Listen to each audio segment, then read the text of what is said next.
اعوذ باللہ من الشیطان الرجیم بسم اللہ الرحمن الرحیم ان المتقین بے شک متقی لوگ فی جنات و باغات میں ہوں گے وعیون اور وہ چشموں میں ہوں گے۔ پہلے ہم نے جہنمیوں کے بارے میں پڑھا کہ جہنم کے 7 دروازے ہیں اور سارا بتایا گیا۔ آگے اللہ تعالیٰ نے متقین کا ذکر کیا، پرہیزگار لوگ جو ہیں وہ باغات میں ہوں گے اور چشموں میں ہوں گے۔ ادخلوہا، وہ داخل ہوں گے اس جنت میں، بسلام، سلامتی کے ساتھ، آمنین، امن سے، بے خوف و خطر، کسی قسم کا خوف نہیں ہوگا، امن و امان سے جنت میں داخل ہوں گے۔ وَنَزَعْنَا، اور ہم کھینچ لیں گے، مَا فِي صُدُورِهِمْ، جن کے جو ان کے سینوں میں ہے، من غل کجی، یعنی جس کے دل میں کینہ ہے، غصہ ہے، نفرت ہے، وہ تو جنت میں جا ہی نہیں سکے گا۔ جن کے دل صاف ہوں گے وہ تو جنت میں چلے جائیں گے۔ اور باقی لوگ کہاں روک دیے جائیں گے؟ مقام اعراف پر روک دیے جائیں گے، جن کے دل میں کچھ نہ کچھ چیز رہ جاتی ہے۔ جیسے آپ کبھی کسی کو معاف بھی کر دیتے ہیں تو دل کے اندر کچھ رہ جاتا ہے نا،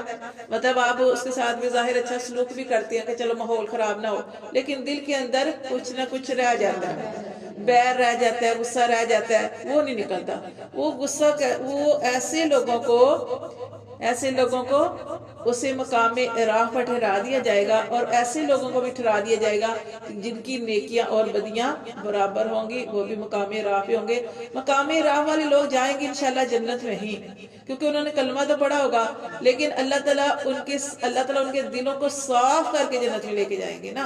ایسے ہی جنت میں ان کو نہیں، وہاں ان کے بدلہ دلایا جائے گا، بدلے کے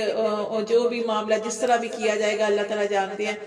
تو جن کے ساتھ انہوں نے برا کیا ہوگا وہ بھی وہاں پہ ہوں گے، پھر ان کو کہا جائے گا معاف کر دو، تو وہ پھر معافی کے بدلے میں اللہ تعالیٰ ان کو جنت دیں گے، معاف کرنے والوں کو۔ تو اس طرح اللہ تعالیٰ ان کے سامنے، اور ہم نے پڑھا مقام اعراف میں کہ مقام اعراف کے سامنے ایک طرف جنت ہوگی، ایک طرف جہنم۔ اب مقام اعراف پہ ٹھہرنے والے لوگ جنت کو دیکھیں گے اور جنتی لوگوں کو دیکھیں گے، جنتی نعمتوں کو دیکھیں گے، تو وہ تمنا کریں گے، اللہ سے دعائیں کریں گے کہ اللہ جنت دے، اللہ ہمیں اس میں شامل فرما، ہمیں اس میں داخل فرما۔ اور سامنے جہنمی ہوں گے دوسری طرف، تو جہنم کا عذاب دیکھیں گے، جہنمیوں کو چیختا چلاتا دیکھیں گے، اللہ معاف کرے، طرح طرح کے عذابوں میں گرفتار ہوں گے، تو اس وقت یہ تمنا کریں گے، اللہ سے دعائیں کریں گے رو رو کے کہ اللہ ہمیں جہنمیوں میں سے نہ بنا دینا۔ پھر یہ سارا معاملہ کہ اللہ فرماتے ہیں نا کہ وَنَزَعْنَا مَا فِي صُدُورِهِمْ، کہ اس مقام پہ کھڑا کر کے ان کے سینوں سے کھینچ لیں گے، من غل کجی، کیونکہ جس کے دل میں کجی، غصہ، کینہ ہے وہ جنت میں نہیں جائے گا، وہ سارا دور ہوگا، پھر یہ جنت میں جائیں گے۔ اللہ فرماتے ہیں اخوانا، بائی بائی بنا لیے جائیں گے، علی سرر، تختوں پر، متقابلین، آمنے سامنے۔ پھر اللہ فرماتے ہیں لا یمسہم، جنت کی بات ہو رہی ہے کہ اس جنت میں نہیں پہنچے گی ان کو فیہا، اس میں نصب، کوئی تھکاوٹ۔ دنیا میں انسان کیا ہے؟ تھک جاتا ہے، تکلیف ہوتی ہے، پریشانی آ جاتی ہے، تھکاوٹ بھی ہو جاتی ہے کام کر کر۔ اللہ فرماتے ہیں وہ جنت ایسی، اس میں کسی کو کوئی تھکاوٹ نہیں پہنچے گی، وما ہم منہا، اور نہ ہی وہاں سے کوئی بھی من مخرجین نکالے جائیں گے۔ نبی، اللہ تعالیٰ نبی کریم صلی اللہ علیہ وسلم سے فرما رہے ہیں نبی عبادی، اے نبی آپ خبر دے دو، نبی کا مطلب خبر دے دو، عبادی میرے بندوں کو، انی کہ بے شک میں انا الغفور الرحیم، کہ ابھی بھی توبہ کر لیں، ابھی بھی سمجھ جائیں میں بخشنے والا، رحم کرنے والا، میں تمہاری توبہ کا انتظار کر رہا ہوں۔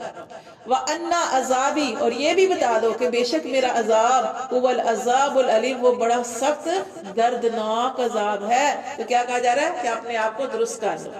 اللہ فرماتے ہیں وَنَبِّهُمْ، اور اے نبی ان کو خبر دے دو، عن ضیف ابراہیم، ابراہیم علیہ السلام کے مہمانوں کی، کہ جب ابراہیم علیہ السلام کے پاس 3 فرشتے آئے، اس داخلوں، وہ جب داخل ہوئے علیہ، اس کے پاس، یعنی جب وہ فرشتے ابراہیم علیہ السلام کے پاس آئے، اندر داخل ہوئے، فقالوا سلاما، تو انہوں نے سلام کہا، قالا انا منکم، تو آگے ابراہیم علیہ السلام نے کہا کہ انا منکم، بے شک ہمیں تم سے واجل، ڈر لگتا ہے۔ اچھا یہ دیکھیں جو فرشتے آئے تھے انسانی شکل میں، ابراہیم علیہ السلام کو نہیں پتا تھا کہ یہ فرشتے ہیں، وہ انسانی شکل میں آئے تھے، تو ابراہیم علیہ السلام نے ان کو بٹھایا، سلام ہوا، بٹھانے کے بعد ابراہیم علیہ السلام کی کیا عادت تھی؟ مہمان نواز سے فوراً ان سے یہ نہیں پوچھا کیوں آئے ہو، کس کام کے لیے آئے ہو، کوئی سوال نہیں، کوئی جواب نہیں، مہمان آئے ہیں، مہمان کو بٹھا دیا مہمانوں کو، اور فوراً انہوں نے جا کے جو بھی بچڑا تھا، قرآن میں تو بچڑے کا ذکر آتا ہے کہ انہوں نے جا کے وہ بہرحال جو بھی تھا ذبح کیا، دمبا تھا یا جو بھی تھا، اس ذبح کیا، ذبح کر کے کھانا پکا کے تو لے کے آئے۔ اب کھانا پکا کے دیکھیں، کھانا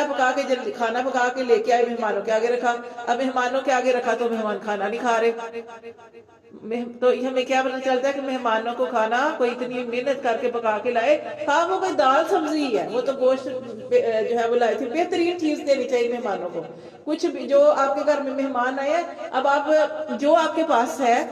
مطلب آپ اگر اچھی حالت میں ہیں تو ان کے جو اچھی چیزیں وہ پکائیں، اگر اچھے حالات نہیں ہے تو جو آپ کھاتے ہیں وہی مہمانوں کو کھلا دیں۔ اب ابراہیم علیہ السلام نے کھانا پکایا، کھانا بنا کے ان کے آگے پیش کیا، اب وہ کھانا ان کو دعوت دی، وہ کھانا نہیں کھا رہے، تو ابراہیم علیہ السلام نے کہا قال ان منکم واجل، کہ ہمیں تو تم سے ڈر لگتا ہے، کیونکہ مہمان نواز جو ہے، مہمان جو ہے وہ آتا ہے تو میزبان جو بھی اس کے آگے پیش کرتا ہے اس کو کھانا چاہیے، ہاں آپ گھر سے کھا کے ہی کیوں نہیں آئے، اگر آپ کے سامنے کسی نے کچھ رکھ دیا آپ اس میں سے ضرور کچھ نہ کچھ لیں،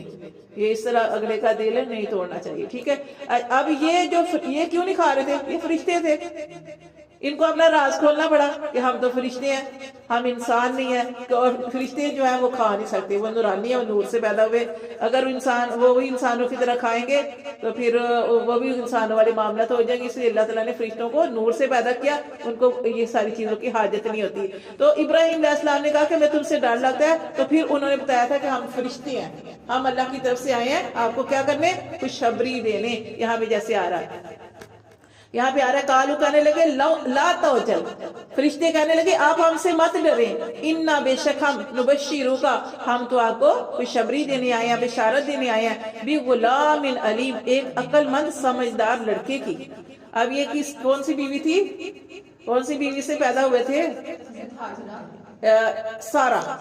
نہیں یہاں پہ سارا کا ذکر، وہ کرنے لگے نہ آپ ڈریں، بے شک ہم کو آپ کو خوشخبری دینے آئے ہیں، بھی غلام علیم، ایک عقل مند سمجھدار لڑکے کی، قالا، تو ابراہیم علیہ السلام نے کیا کہا، ابشرتمونی، کیا تم مجھے خوشخبری دیتے ہو، اللہ اس بات پر، ام مسنی الکبر، ہمیں یہ پتہ اس لیے چلتا ہے نا کہ یہاں پہ وہ اسحاق کی خوشخبری دینے آئے تھے،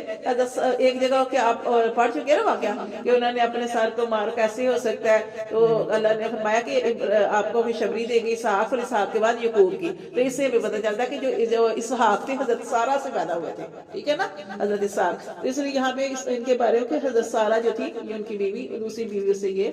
جو تھے اسحاق علیہ السلام پیدا ہوئے تھے، تو یہ ان کی بات بتائی جا رہی کہ وہ عقل مند سمجھدار لڑکے کی، قالا، کہا ابشرتمونی، کیا تم مجھے بشارت دیتے ہو، اللہ اس بات پر، ام مسنی الکبر، کہ مجھے تو بڑھاپے نے چھو لیا، بڑھاپا آ گیا میرے اوپر، فبما تبشرون، اتنے بڑھاپے میں تو مجھے کون سی بشارت دینے آئے ہو، قالو، کہنے لگے فرشتے، بشرنکا، ہم تو آپ کو خوش بشارت دینے آئے ہیں، بالحق کی، حق کے ساتھ کہ آپ کے ساتھ معاملہ ہوگا،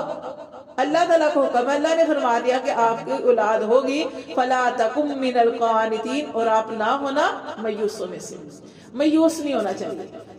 ٹھیک ہے۔ یہاں پہ بتایا جائے مایوس کیا ہوتا ہے، مایوس جب انسان کو کوئی پریشانی پہنچے یا ایسی چیز کہ انسان اپنے حالات کو دیکھ کر کہتے ہیں میں تو کبھی بھی، مثال کے طور اپنے کسی کا قرضہ دینا ہے یا کوئی ایسا معاملہ ہے کہ آپ اپنی غربت کو دیکھ رہے ہیں اور آپ کہہ رہے ہیں کہ میرے اوپر تو کبھی اس طرح کے حالات آنے ہی نہیں ہیں کہ میں بھی کبھی اس طرح ہوں گی، کیونکہ میرے تو بچے چھوٹے ہیں یا میرا بیٹا نہیں ہے، تو میرا خاوند بھی بوڑھا ہے، میرا اولاد، میرے بیٹیاں ہیں، بیٹا بھی نہیں ہے، میرے اوپر تو کیسے حالات ان کے بدلتے جن کے بیٹے ہوں یا جن کا کچھ اور، مطلب لوگ اس طریقے سے اپنے، یعنی اتنا زیادہ اپنے آپ کو مایوس کر لیں کہ آپ سوچیں کہ میرے تو حالات کبھی بدلنے ہی نہیں ہیں۔ یہاں پہ بتایا جا رہا ہے کہ کبھی بھی اللہ سے نا امید نہیں ہونا چاہیے، اللہ تعالیٰ کن فرماتے ہیں اور اللہ ایسے ایسے اسباب پیدا کرتے ہیں کہ جو چیز آپ کو ملنی ہوتی ہے وہ آپ کو مل کے رہتی ہے، اس میں نہ بیٹے چاہیے ہوتے ہیں نہ اس میں شوہر چاہیے، جو رزق اللہ نے، حالانکہ اللہ نے یہ ایک ذریعہ رکھا ہے کہ شوہر کماتا ہے، بیٹے کماتی ہیں، لیکن اللہ تعالیٰ فرماتے ہیں کہ اللہ تعالیٰ، ہم نے قرآن میں پڑھا کہ اللہ تعالیٰ فرماتے ہیں کہ ہم تو ان کو بھی رزق دیتے ہیں جن کو تم نہیں دیتے۔ انسان سمجھتا ہے، بھائی سمجھتے ہیں، بیٹے سمجھتے ہیں، شوہر سمجھتے ہیں ہم ہی اپنے گھر والوں کو کھلا رہے ہیں، اللہ فرماتے ہیں ہم رزق دیتے ہیں سب کو، اور ہم ان کو بھی رزق دیتے ہیں جن کو، جو وہ خود کما کے نہیں لاتے، یہ چرند پرند، یہ جانور، یہ ساری جتنی بھی مخلوقات پیدا کی ہے، اللہ فرماتے ہیں ہم ان کو بھی رزق دیتے ہیں۔ تو دینے والی ذات، کرنے والی ذات ساتھ اللہ کی ہے، اللہ سے کبھی بھی نا امید نہیں ہونا چاہیے۔ اسی طرح جن کی شادی کو کتنے سال گزر گئے، اولاد نہیں ہو رہی، وہ بھی مایوس ہو جاتے ہیں ہماری کیسے۔ اب دیکھیں یہاں پہ اللہ تعالیٰ نے ابراہیم علیہ السلام کو بڑھاپے میں اولاد دی، پہلے بیٹا دیا اسماعیل علیہ السلام، پھر بیٹا، پھر اس کے بعد بیٹا یہ اسحاق علیہ السلام دوسری بیوی سے، دونوں بیویوں سے ایک ایک بیٹا ان کو۔ اور کب ملا؟ جب امید ہی نہیں رہتی،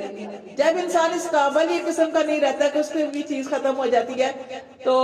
اس وقت اللہ پاک نے ان کو بیٹے کی نعمت عطا فرمائی۔ تو کبھی مایوس نہیں ہونا چاہیے، کبھی ڈپریشن میں نہیں جانا چاہیے کہ ایسے نہیں ہو سکتا۔ ڈپریشن میں جب انسان چلا جاتا ہے تو کیا ہوتا ہے، اتنا مایوس ہو جاتا ہے کہ بیٹھ جاتا ہے کہ اب تھکا ماندہ ہارا کہ اب کچھ بھی نہیں ہو سکتا۔ لیکن ہمیشہ اللہ سے اچھے کی امید رکھیں۔ تو یہاں پہ ہمیں یہی چیز بتائی جا رہی ہے، اللہ تعالیٰ ابراہیم علیہ السلام سے کہہ رہے ہیں فَلَا تَكُمْ، پس تو نہ ہونا من القانتین، نا امیدوں میں سے نہ ہونا، مایوسوں میں سے نہ ہونا، اللہ کی ذات پر توکل رکھ۔ کالا کہا وَمَن يَقْنُطُ،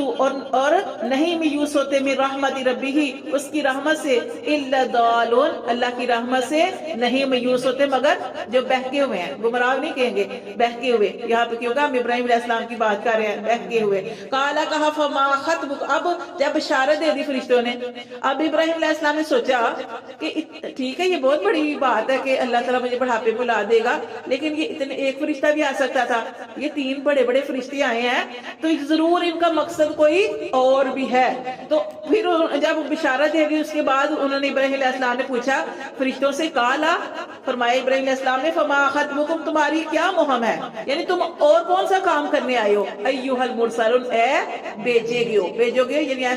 فرشتوں۔ قالو، کہنے لگے فرشتے کہنے لگے، انا، بے شک، ارسلنا، ہم بھیجے گئے ہیں، الی قوم مجرمین، گناہگار قوم کی طرف عذاب ڈالنے کے لیے بھیجے گئے ہیں، الا، سوائے، آل لوط، سوائے لوط علیہ السلام کے گھرانے کے۔ لوط علیہ السلام جو تھے ابراہیم علیہ السلام کے کیا لگتے تھے؟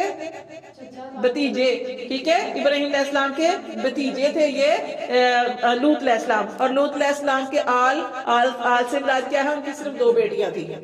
بیٹا نہیں تھا ان کا، صرف 2 بیٹیاں تھیں۔ تو اللہ فرماتے الا آل لوط، سوائے لوط علیہ السلام کے ساری بستی کو ہم، لوط علیہ السلام اور جو تھوڑے سے لوگ ان کے ساتھ ہوں گے ان کو چھوڑ کے ساری بستی کو تباہ کر دیں گے۔ انا لمنجوہم، اللہ فرماتے ہیں فرشتے کہہ رہے ہیں کہ ہم ان کو نجات دیں گے اجمعین۔ انا، بے شک ہم لننجوہم، ہم ان کو نجات دیں گے اجمعین، سب کے سب کو۔ کون سب کے سب؟ کہ لوط علیہ السلام اور ان کی گھر کی جو ان کی جو بیٹیاں تھیں ان کو، اور جو تھوڑے سے ایمان والے ہوں گے ان کو نجات دیں گے۔ الا امرأتہ، مگر اس کی بیوی، قدرنا، اللہ فرماتے ہیں ہم نے ٹھہرا دیا یہ بات، انہا لمن الغابرین، کہ بے شک وہ پیچھے رہ جائے گی۔ کس کی بیوی؟ لوط علیہ السلام کی۔ لوط علیہ السلام کی بیوی نے ظاہر تو کلمہ پڑھا ہوا تھا لیکن وہ کافروں کا ساتھ دیتی تھی، ان کے ساتھ لگی ہوتی تھی، ہاں، مخلص نہیں تھی، وہ کافروں کے ساتھ۔ اور اللہ ارادے جانتے ہیں، اللہ نیت جانتے ہیں، اس نیت کی وجہ سے اللہ تعالیٰ نے فرمایا کہ مگر لوط علیہ السلام کی بیوی، اس کے بارے میں ہم نے مقرر کر دیا کہ وہ پیچھے رہ جانے والوں میں سے ہوگی۔ صدق اللہ۔